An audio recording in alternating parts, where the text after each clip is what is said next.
যদি আপনি জিনা থেকে বেঁচে থাকতে পারেন, আল্লাহ পাক আপনাকে সাক্ষাৎ মৃত্যুর হাত থেকেও বাঁচাতে পারেন। এটা আমি এমনি এমনি বলি নাই, দলিল দিচ্ছি। জিনা এমন একটা পাপ, যেই পাপ থেকে যদি কোনো যুবক নিজেকে বাঁচাতে পারে, আল্লাহ পাক তাকে সাক্ষাৎ মৌতের হাত থেকেও বাঁচাতে পারবে ইনশাআল্লাহ। কিভাবে? 3 বন্ধু যাচ্ছে রাস্তা দিয়ে, হঠাৎ করে ঝড়, বন্ধু 3 জন ঢুকে গেল গুহার মধ্যে। কিসের মধ্যে? গুহায়, যে পাহাড়ি এলাকায় আপনারা থাকেন যারা, গুহার মধ্যে।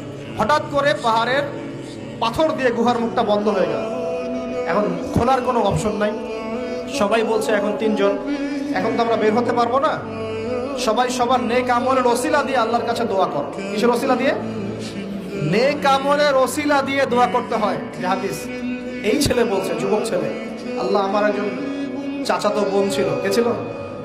এই যে বয়ফ্রেন্ড গার্লফ্রেন্ড, খালাতো বোন, চাচাতো বোন। এখন তো বিচ্ছিরি অবস্থা। এখন এমন একটা অবস্থা, পশ্চিমা সভ্যতার রিপোর্টগুলো পড়ে দেখি, ভাইও বোনের সাথে জেনা করে। ওদের ওখানে নিজের আপন পিতার দ্বারাও মেয়ে সেক্সুয়াল হ্যারাসমেন্টের শিকার হয়। ওরা আমাদেরকে শেখায় এখন ভালো কোনটা মন্দ, আর আমরা আমাদের মাথাটা কবে যে বিক্রি করে দিলাম। ওদের কাছ থেকে ভালো মন্দ শিখতে হচ্ছে, কোরআন সুন্নাহ বাদ দিয়ে ওদের কাছ থেকে ভালো মন্দ শিখতে হচ্ছে।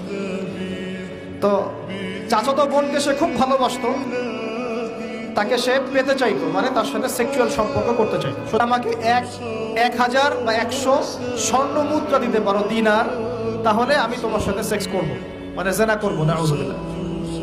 তো সেই ছেলে অনেক কষ্ট করে এই টাকাগুলো বা এই দিনারগুলো অর্জন করে, কামাই করে, দিনরাত পরিশ্রম করে, ঠিক আপনারা যেমন করছেন না। তো এরপর সে তার স্বর্ণ মুদ্রা দেয়, দিয়ে বলে যে এখন আমাকে আমার কাজ করতে দাও। তখন সেই মেয়ে রাজি হয়।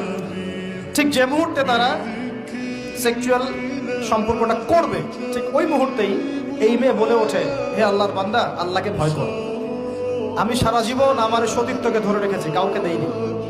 আমি কারোর সাথে এরকম অন্যায় করি নাই, আমি খারাপ মেয়ে নই। তুমি আমার ইজ্জতটা নষ্ট করো না। কে বলছে কথা? মেয়ে। ওই অবস্থা থেকে কি একটা ছেলের উঠে আসা সম্ভব? এটা কি এতটাই সহজ? এটা কিন্তু সহজ না। সত্যি কথা বলতে এই বিষয়টা কিন্তু এতটাও সহজ না।